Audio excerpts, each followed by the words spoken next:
మంచి శుభపరిణామం. ఎందుకంటే ఈరోజు గౌరవ ముఖ్యమంత్రి గారు ముఖ్యమంత్రి అయిన తర్వాత ఈరోజు నర్సీపట్నం నియోజకవర్గంలో మరి టెంపుల్ అభివృద్ధి చేయాలి, టెంపుల్ కట్టాలనే ఉద్దేశం మీద ప్రతి టెంపుల్కి 10 లక్షలు ఇవ్వాలని చెప్పి ఫస్ట్ ఫేజ్లో ఇప్పటికే మేము 91 టెంపుల్స్ నర్సీపట్నం నియోజకవర్గంలో 91 టెంపుల్స్ 10 లక్షల చొప్పున మరి ఇవ్వడం జరిగింది.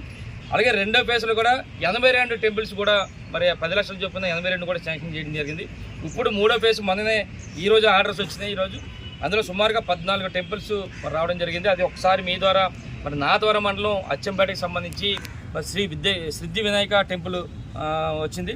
అలాగే డిఆర్వరం మరిడిమాంబ, వెదురుపల్లి అడవిరాజుల బాబు టెంపుల్, మరొక డిఆర్వన్లో మళ్ళీ డిఆర్వన్లో వీరవంద స్వామి టెంపుల్, అలాగే గొలుగొండ మండలం సంబంధించి కొత్తడిగారంపేటలో ఆంజనేయ స్వామి, ఏఎలపురంలో భక్త మార్కండేయ దేవాలయం, అలాగే ఏటిగారంపేటలో అడవిరాజుబాబు గుడి ఒకటి, అలాగే నర్సీపట్నంకి సంబంధించి మరి మున్సిపాలిటీకి సంబంధించి అప్పందరపాలెంలో శ్రీరామాలయం, కొత్త బైబిరెడ్డిపాలెం శ్రీ వెంకటేశ్వర స్వామి టెంపుల్, అలాగే లింగాపురం అమలాపురం సంబంధించి లింగాపురంలో అడవిరాజుబాబు గుడి, అలాగే బలిఘట్టంలో వినాయక టెంపుల్, అలాగే ముఖ్యంగా మాగారుపాలెం సంబంధించి రాజుపేటలో కృష్ణా టెంపుల్, వెంకయ్యపాలెంలో రామాలయం టెంపుల్, చిన్నరాజపల్లిలో అడవిరాజు టెంపుల్. అంటే ఈరోజు 14 టెంపుల్. అంటే ఈ 5 సంవత్సరాల కాలంలో సుమారుగా 187 టెంపుల్స్ మరి 10 లక్షల చొప్పున గౌరవ ముఖ్యమంత్రి నాకు తెలిసి ఎక్కడా లేని విధంగా ఈ జిల్లాలో బ్రహ్మాండంగా గౌరవ ముఖ్యమంత్రి గారు ఇన్ని టెంపుల్స్ ఇచ్చినందుకు, ఎంత అభివృద్ధి చేసినందుకు మరి మన నర్సీపట్నం నియోజకవర్గ ప్రజల తరఫున ప్రత్యేక ధన్యవాదాలు తెలుపుకున్నాను. Thank you sir. జై జగన్.